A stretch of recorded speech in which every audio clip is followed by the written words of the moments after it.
Hi guys, welcome back to my channel. Today I have a creepy story.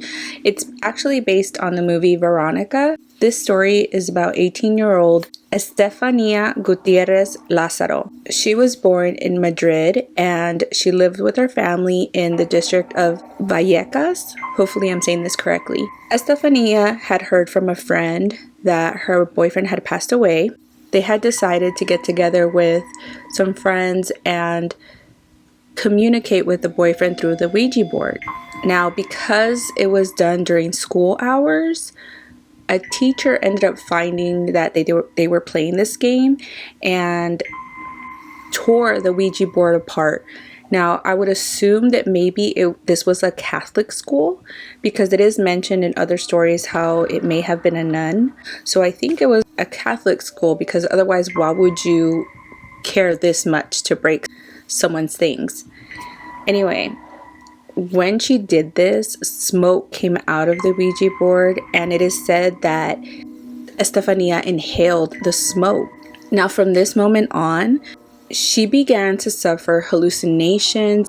Estefania would burst into uncontrollable rage, barking, growling, and hissing at her brothers. She told the family that she would see these shadows at night, all dressed in black, in cloaks, and they wanted her to join them. Now, because she was experiencing these things, her parents ended up taking her to several physicians, and they couldn't find anything to her condition. On July 13, 1991, Estefania ended up attacking her sister, Marianela, who ended up on the floor and ended up foaming at the mouth. Now, the next day, Estefania ended up having a seizure attack, that's what they're calling it, and she was taken to the hospital by her family. And that night, she ended up being found not breathing. There was no wounds, there was no indication that she had another attack. She just died.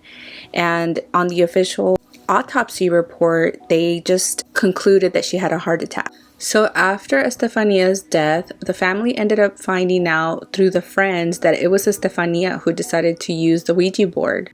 And they described how they used the Ouija board. So the girls got together and used a small clear upside down glass as a pointer. And each of them placed their fingers on top of the rim of the glass and then began asking questions to the spirits.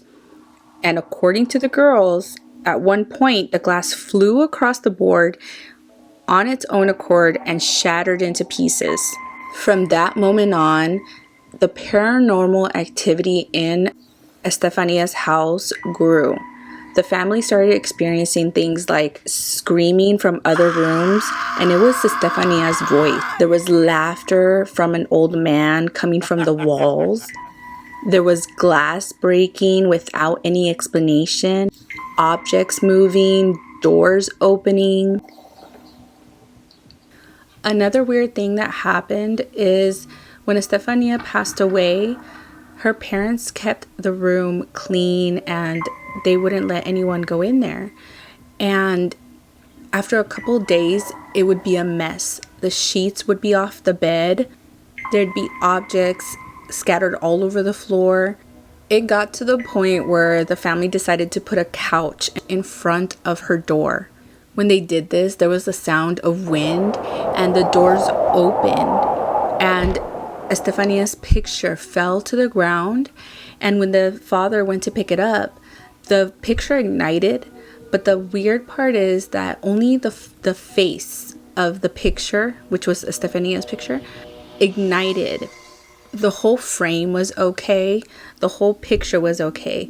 It was only the face part of the picture that had burnt up.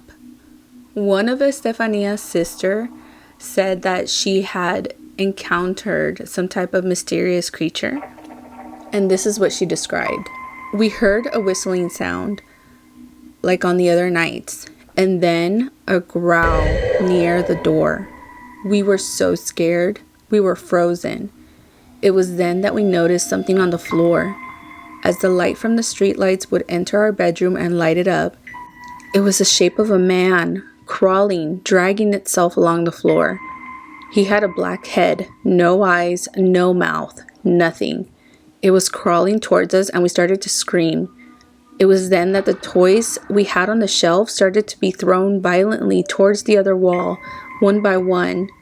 And then we heard bangs and shouts. The strange part is that not only the family experienced things like this, even neighbors and friends who visited the house experienced strange things. They said they saw shadows moving along the walls and objects being thrown against the wall enough to leave dents. One night on November 27th, 1992, Estefania's mom was sleeping, and all of a sudden she felt someone holding down her legs and her arms. This prompted the family to call the police, and this is where Inspector Jose Negri, hopefully I'm saying it correctly, arrived with his team, and they found the family outside the home, and they were just terrified. They heard loud noises coming from the empty porch, and then as they approached the house, they saw the armoire door open up by itself. So the police actually recorded their experience, and this is what it said on the official statement. "We sat with the family. You could hear and see how the perfectly shut cupboard door would open and shut. We checked the door. It was perfect. It moved in an anti-natural way. Moments later, we saw a small telephone table become stained by a brown substance that the inspector identified as drool-like." So later on, when the news heard about all this stuff, they actually approached Officer Negri, and he ended up telling them what he experienced when he entered Estefania's bedroom. It was a small bedroom with twin beds. The father told us that sometimes when he and his little son were sitting on the bed, his son was picked up and thrown on the other bed in a flying movement. I sat down in the same bedroom to see if anything would happen. We heard a terrible scream behind us, which came from a small balcony. I quickly opened the door and ran out to see if I could see anything, but there was nothing.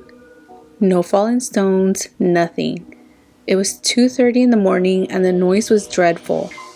When I'd entered the room, I noticed that they had a large wooden crucifix on the wall, and hanging off of it was a smaller, pearly crucifix like the one the children get at their first Holy Communions.